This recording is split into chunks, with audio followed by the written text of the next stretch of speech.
जय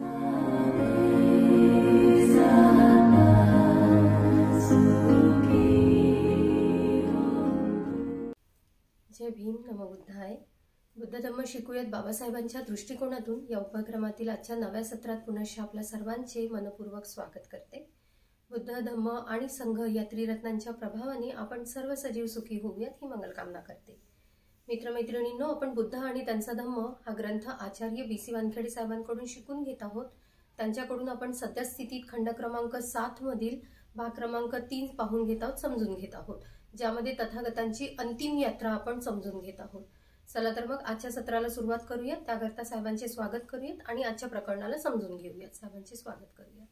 वंदना sir, जय भीम. जय भीम. स्वागत आहे sir आपल्या नवीन सत्रामध्ये. सर, आपण तथागतांची अंतिम यात्रा बघून घेत आहोत. मागील प्रकरण आपण त्यांची अंतिम धम्मदीक्षा बघून घेतलेली आहे, म्हणजे शेवटच्या क्षणापर्यंत सुद्धा त्यांनी धम्मदीक्षा मोहीम सुरूच ठेवली. आपण आता या प्रकरणात त्यांचे अंतिम वचन कोणते होते ते बघून घेणार आहोत. बाबासाहेबांनी फारच सुंदर पद्धतीने मांडणी केलेली आहे ग्रंथामध्ये, अगदी सुरुवातीपासून शेवटपर्यंत फारच सुंदर पद्धतीने. तर आम्हाला हे प्रकरण समजून सांगावं आपण ही विनंती करते. तथागताने आता सुभद्राला दीक्षा दिली आणि सुभद्राला दीक्षा दिल्यानंतर आता त्यांचे शेवटचे शब्द काय आहे, म्हणजे त्यांचं उदान काय आहे. उदान म्हणजे काय? उदानचा अर्थ होते बुद्धाच्या मुखातून सहज निघालेले शब्द, त्याला पालीमध्ये उदान म्हणतात. त्या नवरत्नामध्ये टाकलेले आहे. जातक, वेदल्ल, उदान, नीती, उत्तुक, गेय, हे सगळे जे 9 रत्न सांगितलेले आहे. त्याच्यामुळेच ते त्रिपिटक सुटसुटीतपणे लिहू शकले. तर त्यामध्ये हे उदान नावाचा ग्रंथच आला आहे. म्हणजे बुद्धाने असंच म्हटलं आहे, त्याच्या मुखातून सहज असे शब्द निघालेले आहे. इति उत्तुकला असंच म्हटलं आहे. आणि उदान म्हणजे सहज शब्द मराठीत त्याचा असा अर्थ होतो. मग काय शब्द आहे? शेवटचे अंतिम वचन काय आहे? अंतिम उदान काय त्यांच्या मुखातून निघालेलं? तथागत बुद्ध आनंदाला नंतर म्हणाले.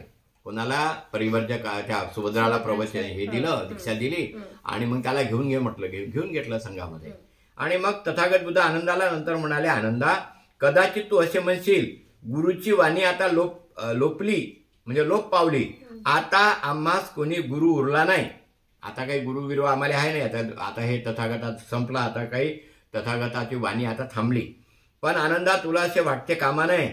जो धम्म आणि विनय तथागताने शिकवला सांगितला आहे, तोच तथागताच्या पश्चात तुमचा गुरु.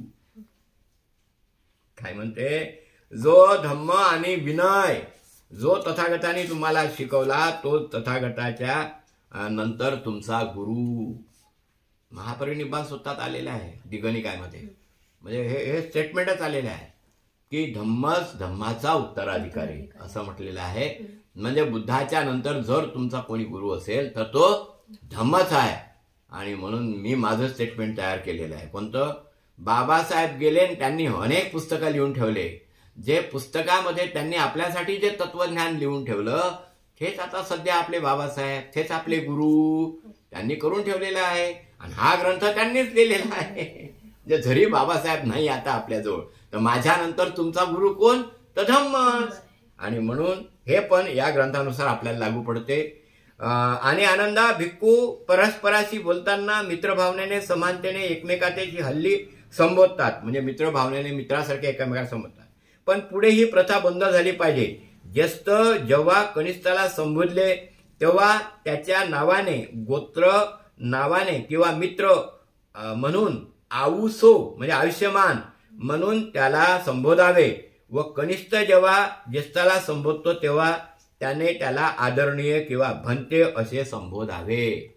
म्हणजे आयुष्यमान आपल्याच ह्याच्यातलं आहे, पुऱ्या याच्यात. आणि काय चोरलं, जे मध्यंतरी काय काय आलं ते इतर लोकांनी आपापले मोठ्या प्रसिद्ध केल्या रामायणाच्या, महाभारताच्या, आणि त्याच्यात आयुष्यमान शब्द आपला घेऊनच घेतला. आऊस, आयुष्यमान हा बुद्धिझमचा शब्द आहे. हे पहिले डोक्यात घालूनच घ्या. म्हणजे त्याच्यावर गडबड होऊ नये म्हणून आपण चालता चालता काही गोष्टी निराकरण करून टाकत असतो मी, की आयुष्यमान हा आपला आहे. नाही तर मग आपले लोक नाही बा तिकून इकडे घेतला अभ्यास न करता, असे लोक काही बोलत असतात. म्हणून आऊस आणि आयुष्यमान कोण? बुद्धाने सांगितलं. शेवटच्या क्षणात की जे मोठे माणसं आहे आदरणीय, त्यांना काय म्हणा तुम्ही? आयुष्यमान म्हणा. आणि आनंदा, पुढे जर संघाला आवश्यक वाटले तर किरकोळ अथवा गौण नियम संघाने रद्द करावे. म्हणजे संघाला असं वाटलं की हे जे काही छोटे मोठे नियम आहे, बारकावे आहे, ते काय करायचे, संघाने बसून ते रद्द करावे. आणि आनंदा, तुला माहीतच आहे की भिक्खू छन्न कसा दुराग्रही, विपरीत आणि विनयाप्रमाणे आचरण न करणारा बेशिस्त आहे. आता बेशिस्त म्हणजे काय, त्याला असं वाटे मी सिद्धार्थ गौतमाच्या सोबत होतो, त्याच्यामुळं मी आता त्याच्या जवळचाच माणूस आहे. म्हणजे जवळ असल्यामुळे त्याला इतरांशी तो आरोग्याशी सारखा वागत होता, तो आपलंच सांगत होता, दुसऱ्याचं काही ऐकत नव्हता. आनंदा, पुढे छन्नाला सर्वोच्च शिक्षा दिली जावी. सर्वोच्च म्हणजे काय, ब्रह्मदंड, एक ब्रह्मदंड सुत्तच आहे छन्नाला दिल्याबद्दल. तथागत सर्वोच्च शिक्षा म्हणजे काय, छन्ना काय वाटेल ते बोलो, कोणी त्याच्याशी बोलू नये, त्याची कान उघडणी करू नये, त्याला शिकू नये, त्याला एकटे सोडून द्यावे. कदाचित यामुळे तो सुधारेल. आणि त्यानंच तो सुधारला, सोडून गेलं त्याला. हा हे सांग बोललं काय, हा काय करतो, जास्तच बोलतो, याला असं वाटतं मी फारच जवळचा होतो बुद्धाच्या, आणि म्हणून तो सुधारेल. नंतर तथागत पुढे भिक्खूंना उद्देशून म्हणाले, जर कोणी भिक्खूच्या मनात कदाचित बुद्धाबाबत, धम्माबाबत, संघाबाबत, धम्माच्या मार्गाबाबत किंवा धम्माच्या दिशेने जाणाऱ्या वाटेबाबत संदेह किंवा गोंधळ असेल तर भिक्खू वर्ग हो, आताच तो त्याने विचारावा. मागाहून पश्चाताप करू नये की आमचे गुरु समोर असताना त्यांना प्रत्यक्ष शंका सांगण्याची हिंमत झाली नाही. म्हणजे काय म्हणतात, संघाबाबत, बुद्धाबाबत आणि धम्माच्या मार्गाबद्दल जर कोणाला काही अजूनही शंका असेल तर त्यांनी ते आताच विचारावे. नंतर मग पश्चातापाची पाळी करू नये की बुद्ध हजर असते तर त्यांनी आम्ही विचारू शकलो नाही. म्हणून असे सांगितल्यावर भिक्खू गप्प राहिले. तेव्हा तथागतांनी दुसऱ्यांदा तिसऱ्यांदा ते शब्द उच्चारले आणि तिसऱ्या वेळीही तथागतांनी मौन सोडले नाही. तथागत भिक्खूंनी काय केलं, मुखेच्या मुखेच राहिले. 2-2, 3-3दा म्हटल्यानंतर. तेव्हा तथागत म्हणाले, कदाचित गुरुचा मान राखावा म्हणून तुम्ही काही विचारत नसाल, पण भिक्खू तुम्ही तथागतांना मित्रासमान मानून काय विचारायचे ते विचारा. तरीही भिक्खू अबोलच राहिले, बोललेच नाही. तेव्हा आनंद तथागतांना म्हणाला, आश्चर्य आहे, अद्भुत आहे. तथागत, ह्या माझ्या संघाने मला आज निश्चित केले.